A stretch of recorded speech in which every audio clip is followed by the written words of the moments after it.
This is Cardinal Felicio Briganti. This is Father Arno Moriani, How is your investigation going? a journalist friend of Martha Caligaro has a strange story to tell. He maintains she was assassinated by a dark power. What? And what do the police think?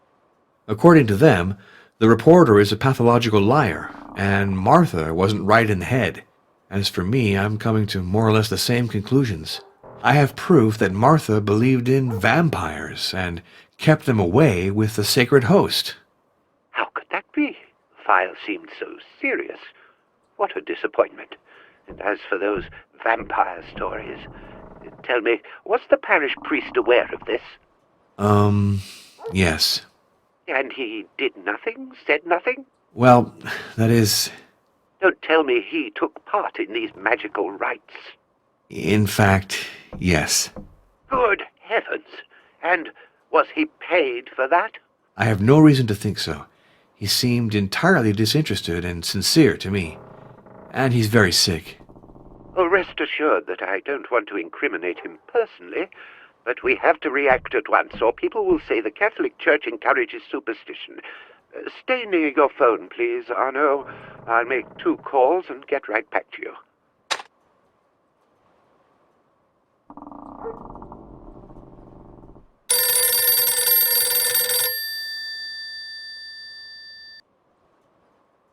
This is Father Arno Moriani.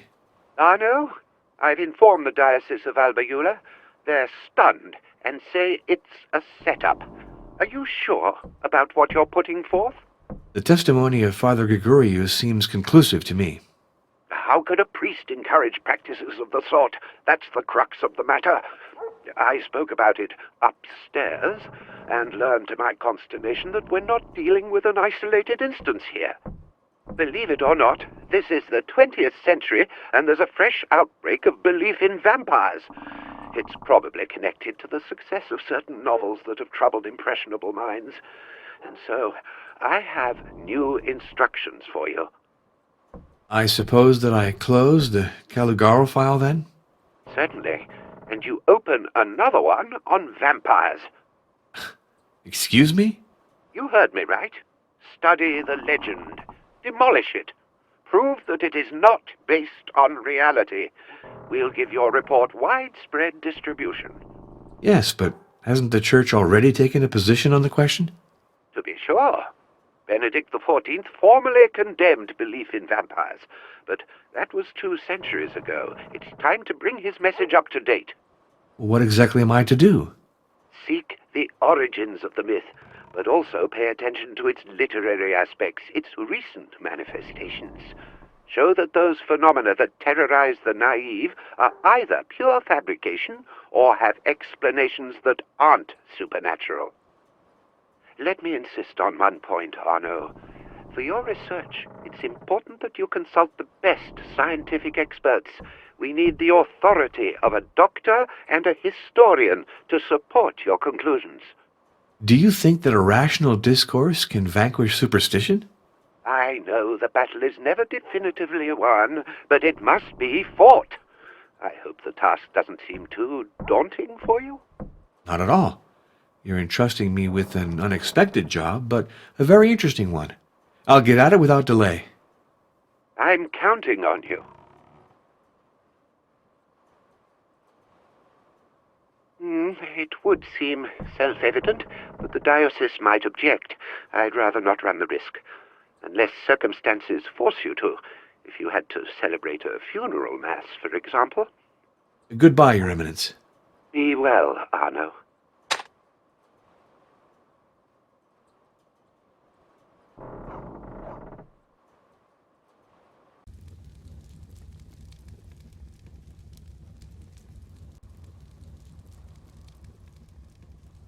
It just so happens that my congregation has ordered me to undertake an inquiry on the vampires. Inquire? We have to fight! Suppose they exist. If that's the case, isn't it essential to study them first? Know thy enemy. Ours is wily and difficult to get at, unless we take the path of the dragon. That was Martha's conviction. The path of the dragon? the dragon, the vampire, Dracula.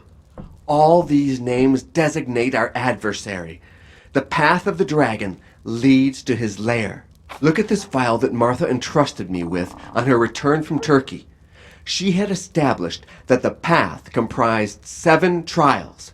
The related documents are sorted in 7 folders. I know that work. It's Raphael's Crucifixion. Yes, photographed by Martha. According to her, this painting has a connection with the first stage on the path of the dragon. Really? The painting has a hidden meaning? Martha thought so. She spoke to me of other versions of the same work of art, slightly modified reproductions she examined in private collections. According to her, to understand the hidden message, the original's not enough. It has to be compared to the copies and the variations noted. Do you have other versions of the painting? Unfortunately not. Martha gave me this file at the beginning of her research, for she feared her papers would be stolen. Afterwards, we had a falling out, and she didn't transmit anything else to me. I'm certainly lacking some essential pieces. We're radically changing style, you could say. This other document is a sketch Martha made of an ancient bas-relief. The inscription is hard to make out. It vaguely resembles Enochian. But the drawing is clear. The figure is slashing his veins. I see the sketch is classified in the first folder with the crucifixion. Is there a connection then between these 2 documents and the first stage of the path? For Martha, there was no doubt about it. Here's a sketch of another bas-relief, from the same place as the previous one. Martha associated it with the second trial. There aren't any other documents? Nothing for the 5 last tests? They're all I have, but I'm sure that Martha found many others, if I'd only been more conciliatory.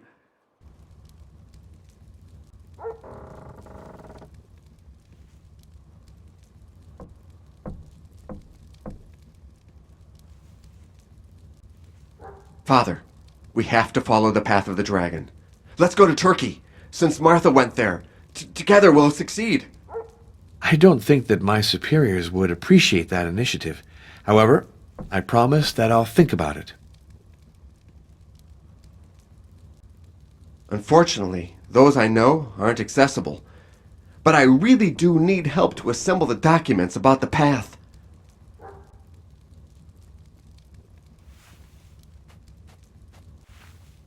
One day, I found her in a state of shock. She wouldn't tell me anything, but I understood that she had been threatened. I told her she was taking too many risks. She wasn't listening to me. So I got angry. She answered that she'd do without my help, and she never spoke to me again about the path. It was stupid of me. If I'd backed her up all the way, she might still be alive. Today, it's my duty to finish what she began. Alone, if you won't help me. Martha said it was the only way to discover objects and symbols related to each trial. She added that without that knowledge, it was impossible to attain the end of the path. She haunted public and private libraries.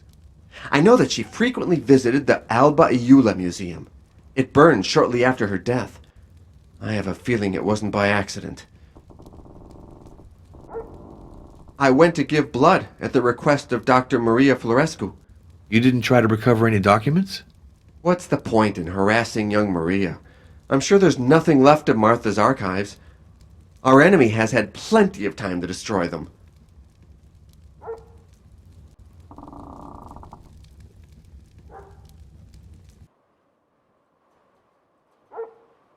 Dr. Florescu came by.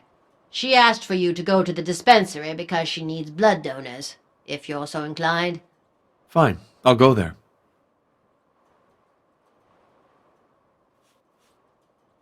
Did you like that? Me, I never go up there. Anyway, with my legs, it ain't possible anymore. She's back, the swindler, with her cards and her dice. She's cheated many a man. What a scandal. Those ain't legends, Father. Begging your pardon, But you shouldn't talk about those things. It brings bad luck. Tell me, Father, do you think Martha will be sanctified? Do you mean canonized? Yeah, that's it. I hope she'll be canonized. A saint and a pilgrimage. That's what Vladoviste is missing. That'd sure make people come, you know. I haven't the heart to tell him the truth.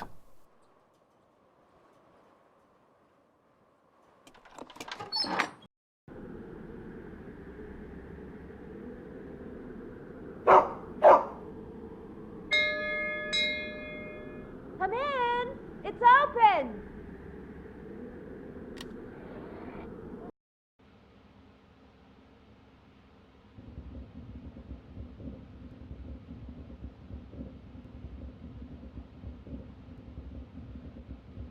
Thank you for stopping by.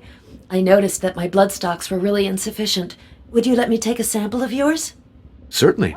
I was a priest medic during the war. I saw many lives saved thanks to transfusions. Oh, so you're a nurse